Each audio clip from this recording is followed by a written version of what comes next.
വ്യക്തമാണ്. അച്യുത് സാർ നമ്മൾ ചർച്ച അവസാനിപ്പിക്കുമ്പോൾ വളരെ ചുരുങ്ങിയ വാക്കുകളിൽ ഇവിടെ നാരോ ഇന്റലിജൻസിൽ നിന്നും ഇനിയും അടുത്ത ലെവലിലേക്ക് കടക്കേണ്ടതുണ്ടെന്ന് പറയുന്നത്, മറുവശത്ത് AI-യിൽ നിന്നും ASI എന്ന അടുത്ത സ്റ്റെപ്പിലേക്ക് പോയി എന്നുള്ളതും ഇവിടെ കേട്ടു.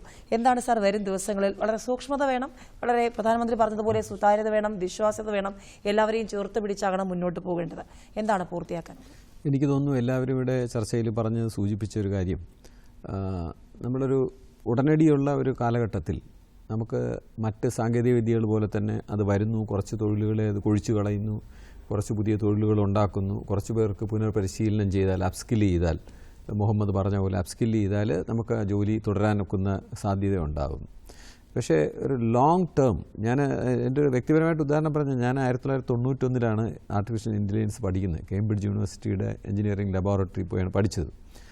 ഇന്ന് തിരിഞ്ഞു നോക്കുമ്പോൾ ആ മുഴുവൻ സാങ്കേതികവിദ്യയും, അന്ന് ഭാഷയെ എങ്ങനെ കമ്പ്യൂട്ടറിനെ പഠിപ്പിക്കണമെന്ന് ഉപയോഗിച്ചിരുന്ന സാങ്കേതികവിദ്യ മുഴുവൻ പുറത്തേക്ക് എറിഞ്ഞുകൊണ്ട് മെഷീൻ ലേണിംഗ് എന്ന് പറഞ്ഞ ഒരു ആശയത്തിലേക്ക് വന്ന് 2011 മുതൽ വളരെ വലിയ വികാസം ഉണ്ടായി.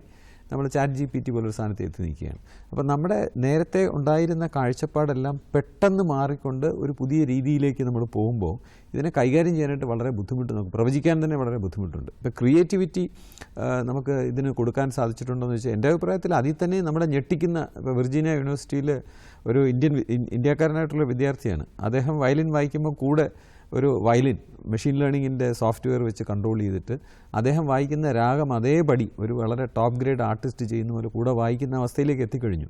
എൻ്റെ ഒരു തോന്നലനുസരിച്ച് കുറച്ചും കൂടെ വിദൂര ഭാവിയിൽ എന്തും ചെയ്യാനൊക്കുന്ന നിലയിലേക്ക് AI വളരും. അതുകൊണ്ട് അതാണ് അതിൻ്റെ സങ്കീർണത എന്നാണ് എനിക്ക് തോന്നുന്നത്. ശ്രീ രോഹിത്, പൂർത്തിയാക്കാനുള്ളത് ചുരുങ്ങിയ വാക്കുകളിൽ. നേരത്തെ പറഞ്ഞ പോലെ തന്നെയാണ്, എല്ലാവരും പുതിയൊരു കാലഘട്ടത്തിലോട്ടാണ് നീങ്ങുന്നത്. നമ്മളും അതിനനുസരിച്ച് നീങ്ങുക, മാറ്റങ്ങൾ കൊണ്ടുവരിക.